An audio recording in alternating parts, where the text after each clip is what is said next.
Okay. Ako muna. Buksan niyo na, dali. Okay. Oops, easy, Tandaan, easy. ha? Ayan. Oo, kaya ko pa. Stuntman ng Pilipinas. Oo! Ah! Pinakamagaling! Stuntman! Naman eh. Mundo! Ay, Nat, po. kailan ka rin mag-umpisa ng trabaho? Aw! Nako, si Miss Dina po ang bahalang magsabi sa akin kung kailan ang schedule. Ay naku ate, baka pagtimplahin ka lang nila doon ng katakot-takot na kape. Tinanong niyo na po ba kung sa department kayo? Kahit saan, basta ang importante, may trabaho na ako. Anak, sabihin mo pag talagang ayaw mo na, ha? Alam kong mahirap yung papasukin mo, eh. Kaingit kaya si Ate Nay. Biruin mo yun. Stepping stone niya na yun to stardom. Ano ka? Hindi naman mukhang artistahan si ate. Mas ako pa. Uy, grabe ka naman. Talented ako, no? Paano kay tatay, di ba? Siyempre. Mana? Eh di mo naman siya totoong tatay, di ba? Oo nga.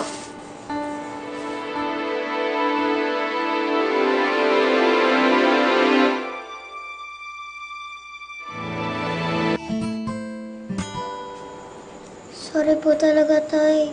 Hindi naman po namin sinasadya sabihin kay Ate Maro yun eh. Iniisip na ninyo talaga na iba ang ate Maro ninyo sa inyo? Dahil hindi ako ang tunay na tatay niya? Hindi po. Promise, hindi po talaga. Love na love po namin siya, Tay. Sana hindi siya galit sa amin.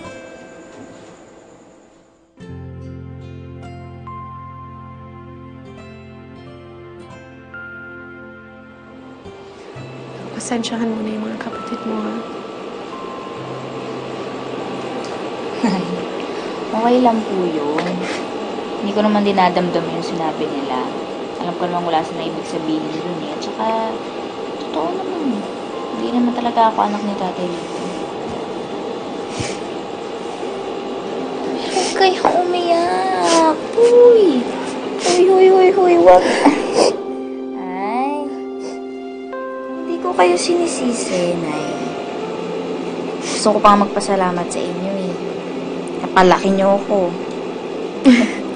Nang napakaayos. Hindi niyo ako pinabayaan. Tsaka lalong-lalo na si Tatay Lito. Kahit kailan hindi ko naman naramdaman na iba ako sa kanya.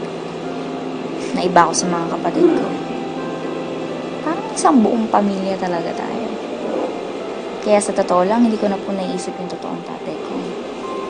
Ngayon na lang. Kaya wag na po kayong umiyak.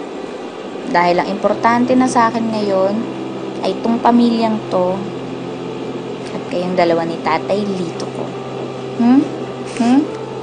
Nga!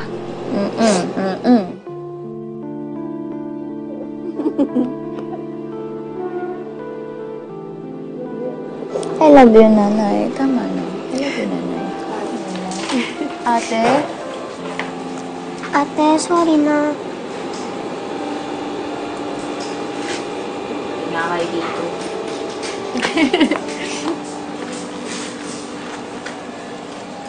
Okay lang yun. Okay lang yun.